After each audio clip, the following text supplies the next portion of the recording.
Hey everyone, in this video tutorial I'm going to show you a fantastic resource for using for all kind of art, traditional and digital.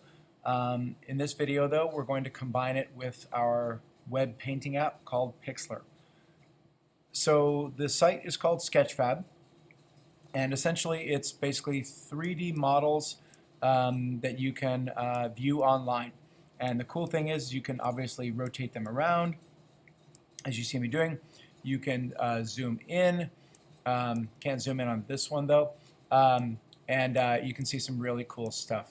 So I'm going to go ahead and come up here to the search, and I'm going to type in Asaro head.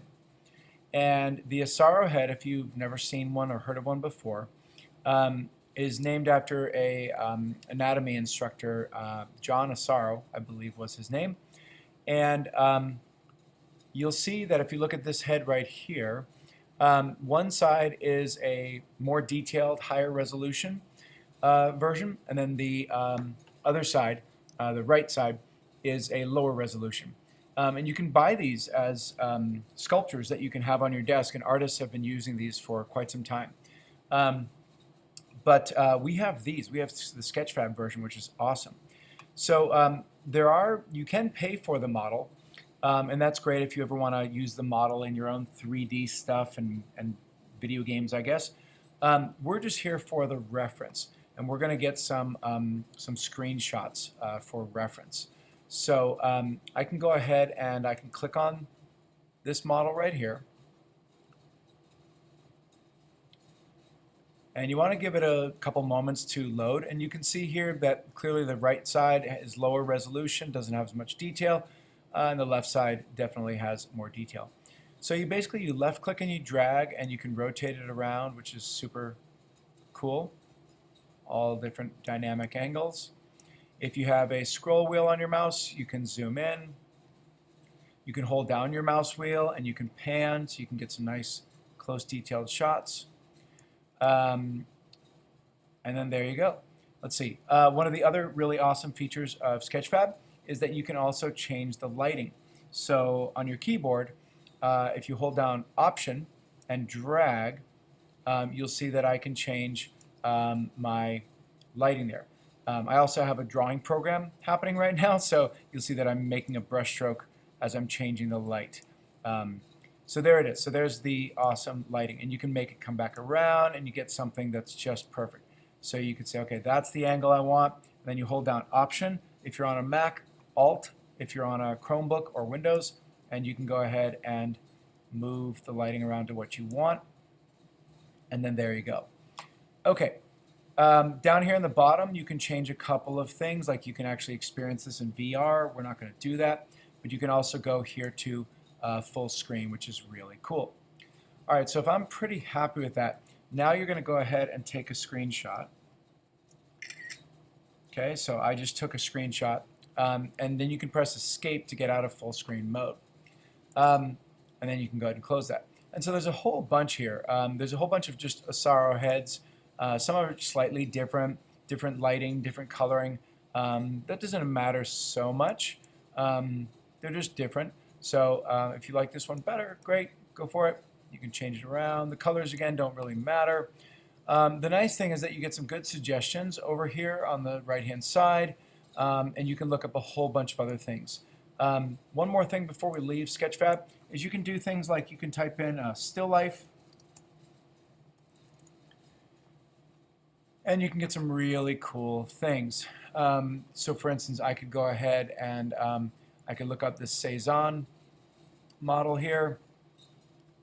Always make sure you go into full screen mode. The 3D models are so much cooler when you're in full screen mode. And let it load, because a lot of them have to load the textures, and if you just give them a moment, they load up, and this is so cool. This would be such a phenomenal resource when I was younger. So just really cool. So all right, we've got a screen capture. So now I want to go into Pixlr. I'm going to go to the advanced editor. This time I'm going to click on Create New so I can make my own canvas. And And I'm going to go ahead and I'm probably just going to choose this one here, Full HD. Again, it's 1920 by 1080 pixels. I will go ahead and turn on the background, and the background right now is white, which is fine. And I'll hit Create. Okay, so there it is there.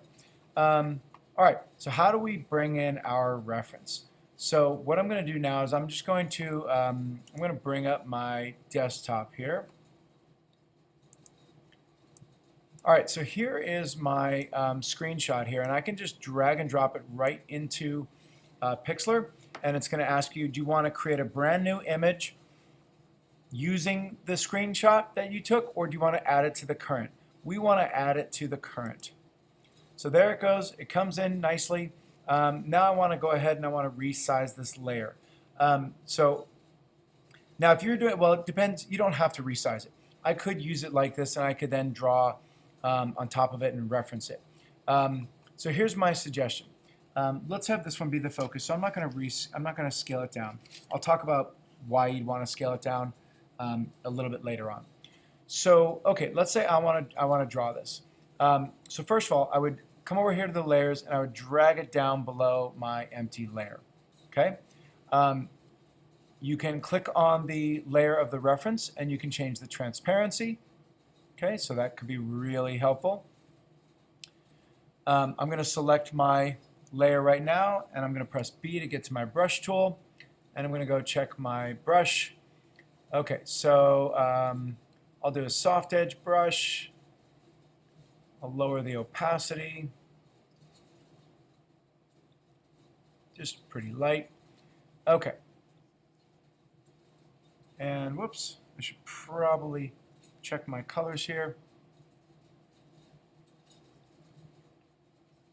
Okay, so there's my brush. It's way too big. I need to make it smaller. There we go. Okay, and maybe I'll change it from a soft edge to a hard edged. There we go. All right. All right, so that's looking pretty good. So I have it at about 33%, 35% opacity, and I have it at a pretty small size of 5. So there we go. Okay, I'm going to go ahead and just erase that out and go back to my brush tool. Okay, so this is where you have to decide what you want to do with your art education and your drawing skills. If you're a beginner, there is definitely the temptation to go ahead and trace, and you could do that. You will get better, but you won't get better as fast. Because I could come in here and I could say, all right, great. I don't want to redraw the Asaro head, but I could go in here and say, okay, this is, the eyebrow ridge. This is going to be the ear over here. So you could go ahead and just trace them, and yeah, you can make them softer and a little more organic, and you could do that. Draw the back of the head and make it more organic. You could do all of that, and then go in and make your own changes and turn it into a fantasy troll or whatever you're into. What I would recommend instead is just get the reference lines. And so what I mean by that is just come over here, and you know that this is your brow. Or that's the forehead, right? Brow right there. This is the ridge for the eyebrow. This is the other ridge for the eyebrow.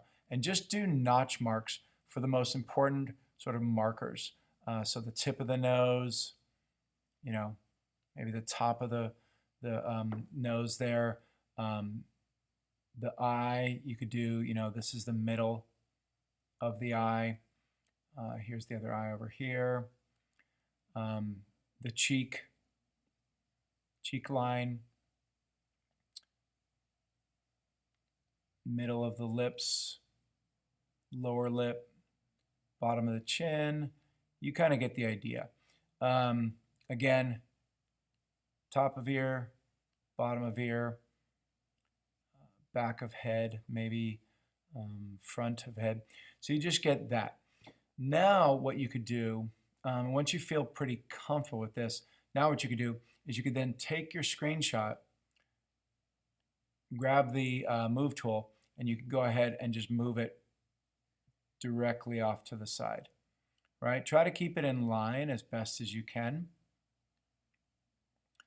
And you could even take your layer and you could move that off to the side a little bit, just make room for both of them.